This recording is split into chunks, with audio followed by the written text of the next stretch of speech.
કેમ છો મિત્રો? સૌને મારા જય માતાજી. હું નિશા બાખેર મારી YouTube ચેનલમાં આપ સૌનું હાર્દિક સ્વાગત કરું છું.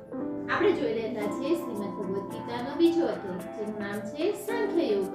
અને આજે આપણે જોવાના છે શ્લોક નંબર 31 થી 35. જો ફ્રેન્ડ્સ, તમે મારી YouTube ચેનલ પર નવા હોય તો મારી ચેનલને સબસ્ક્રાઇબ કરવાનું ભૂલશો નહીં. અને હા, બેલ આઇકન પર જરૂરથી ક્લિક કરજો, જેથી તમને મારા નવા વિડિયોની નોટિફિકેશન મળતી રહે. તો ચાલો જોઈએ હવે આપણે શ્લોક નંબર 31. સ્વધર્મ અપી ચાવેક્ષ્ય ન વિકંપિતુ મહર્ષિ ધર્મ્યાધિ યુદ્ધા શ્રેયો અન્ય ક્ષત્રિયસ્ય ન વિદ્યતે. હે અર્જુન, સ્વધર્મને જોઈને પણ તું ભય કરવા યોગ્ય નથી, કારણ કે ક્ષત્રિય માટે યુદ્ધ ધર્મથી વધે તેવો અન્ય કોઈ પરમ કલ્યાણકારી માર્ગ નથી. અહીં સુધી તો આત્મા સનાતન છે, ધર્મ છે એમ કહેવાયું છે. હવે આ સ્વધર્મ એટલે શું? ધર્મ તો એકમાત્ર આત્મા જ છે, તે તો અચળ અને સ્થિર છે. તો ધર્માચરણ શું છે? પરંતુ આ આત્માના માર્ગે પ્રવૃત્ત થવાની ક્ષમતા દરેક વ્યક્તિની અલગ અલગ હોય છે. આથી સ્વભાવગત ક્ષમતા એ સ્વધર્મ એમ કહ્યું છે.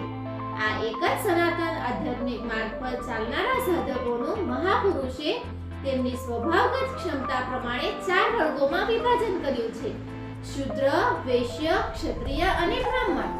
સાધનાની પ્રારંભિક અવસ્થામાં પ્રત્યેક સાધક શૂદ્ર અર્થાત અલ્પજ્ઞ હોય છે. કલાકો સુધી ભજનમાં બેસે છતાં પણ તે 10 મિનિટ પોતાના પક્ષમાં એટલે કે પોતાના સ્વરૂપમાં રહી શકતા નથી. તે પ્રકૃતિની માયાજાળને કાપી શકતા નથી. આ અવસ્થામાં મહાપુરુષની સેવાથી એના સ્વભાવમાં સદ્ગુણ આવે છે. તે વૈશ્ય શ્રેણીનો સાધક બની જાય છે. આ આત્મિક સંપત્તિ જ સ્થિર સંપત્તિ છે. તે ધીમે ધીમે તેનો સંગ્રહ અને ગોપાલન અર્થાત ઇન્દ્રિયોની સુરક્ષા કરવા સમર્થ બની શકે છે. ઇન્દ્રિયોની હિંસા થાય છે તથા વિવેક વૈરાગ્યથી તેની સુરક્ષા થાય છે. પરંતુ પ્રકૃતિની નિર્બીજ બનાવવાની ક્ષમતા તેનામાં હોતી નથી.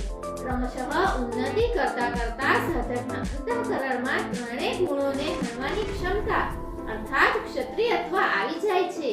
આ જ સ્તર પર પ્રકૃતિ અને તેના વિકારોનો નાશ કરવાની ક્ષમતા આવી જાય છે. માટે યુદ્ધ અહીંથી જ શરૂ થાય છે. ક્રમશઃ સાધના કરતા કરતા સાધક બ્રહ્મણત્વની શ્રેણીમાં આવી જાય છે. આ સમયે મનનું શમન, ઇન્દ્રિયોનું દમન, એકધારું ચિંતન, સરળતા, અનુભવ, જ્ઞાન વગેરે લક્ષણ સાધકમાં સ્વાભાવિક રીતે પ્રગટે છે. આના જ અનુસારથી ક્રમશઃ તે બ્રહ્મમાં પ્રવેશે છે. આ સ્થિતિએ પહોંચતા તો તે બ્રહ્મણ પણ નથી રહેતો, એનાથી ઉપર ઉઠે છે. વિદેહ રાજા જનકની સભામાં મહર્ષિ યાજ્ઞવલ્ક્યે ચાતુર્ય, ઉપસ્થિત, કહોલ, આરુણ્ય, ઉદ્દાલક અને ગાર્ગીના પ્રશ્નોનું સમાધાન કરતા કહ્યું કે સરકાર કરનાર જ બ્રહ્મણ છે. આ આત્મા જ લોક, પરલોક અને સમસ્ત પ્રાણીનું અંદરથી નિયમન કરે છે. સૂર્ય, ચંદ્રમા, પૃથ્વી, જળ, વાયુ, અગ્નિ, તારાગણ, અંતરિક્ષ, આકાશ અને પ્રત્યેક ક્ષણ આ આત્માના જ શાસનમાં છે. તમારો આત્મા અંતર્યામી અમૃત છે. અક્ષરને જાણ્યા વિના યજ્ઞ યાગાદિ કરે છે, તપ કરે છે, હજારો વર્ષો સુધી હોમ કરે છે. તેના આ બધા જ કર્મો નાશવંત છે.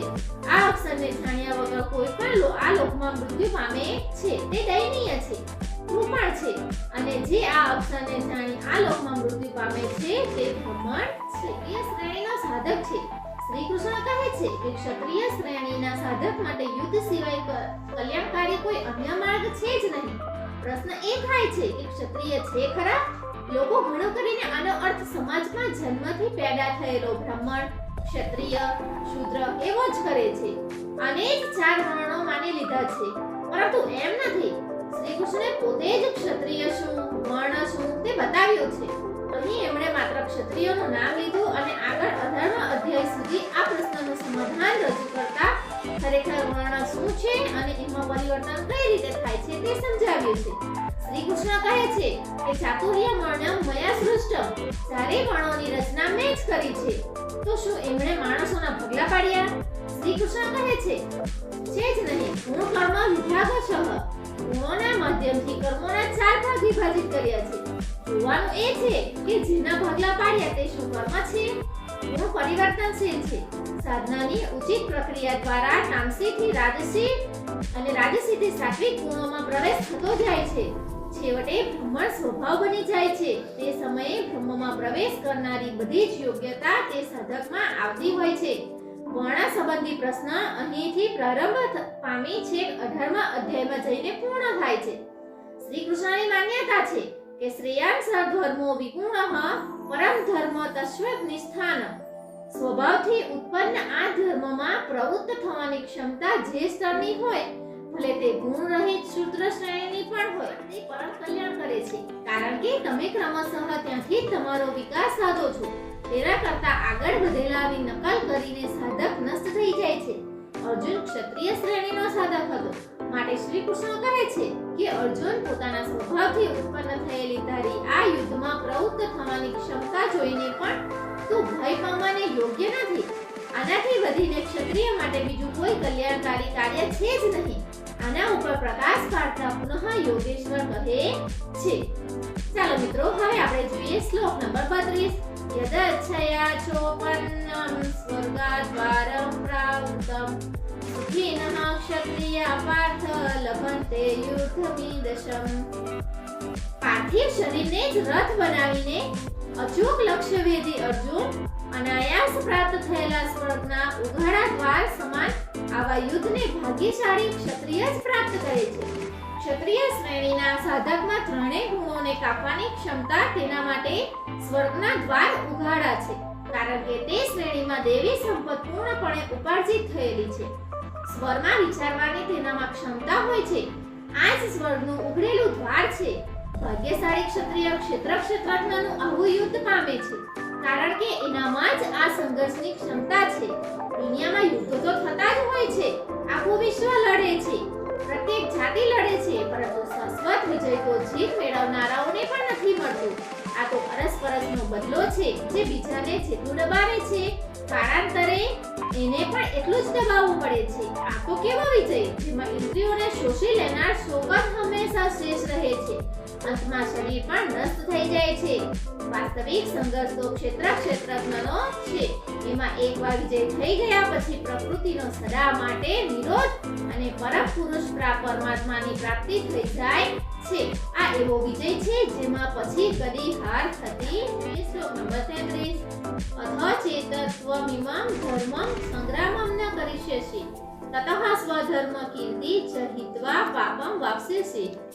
અને જો તું આ ધર્મયુક્ત સંગ્રામ અર્થાત શાશ્વત સનાતન પરધર્મ પરમાત્મામાં પ્રવેશ અપાવનારું ધર્મયુદ્ધ નહીં કરે તો સ્વધર્મ અર્થાત સ્વભાવગત સંઘર્ષ કરવાની ક્ષમતા, ક્રિયામાં પ્રવૃત્ત થવાની ક્ષમતાને ખોઈને પાપ અર્થાત આવાગમન અને અપકીર્તિને પામીશ.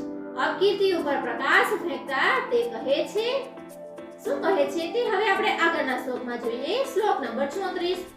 અકીર્તિ ચાપી ભૂતાને કથિયસ્યન્તિ તે અવ્યા સંભવિતસ્ય ચા કીર્તિ મરણાદ તિરિચ્યતે. સૌ લોકો ઘણા કાળ સુધી તારી અપકીર્તિની વાતો કરશે. આજ પણ પદચ્યુત થવાવાળા સૌ મહાત્માઓ વિશ્વામિત્ર, પારાશર, નિમિ, શૃંગી વગેરેની ગણના થાય છે. ઘણા સાધકો પોતાના ધર્મ ઉપર વિચારે છે કે લોકો આપણને શું કહેશે. આવો ભાવ પણ સાધનામાં સહાયક હોય છે. આથી સાધનામાં લાગ્યા રહેવા માટે પ્રેરણા મળે છે. થોડે ઘણે અંશે આ ભાવ પણ સાથ આપે છે. સન્માનીય પુરુષ માટે તો અકીર્તિ મરણથી પણ વિશેષ હોય છે.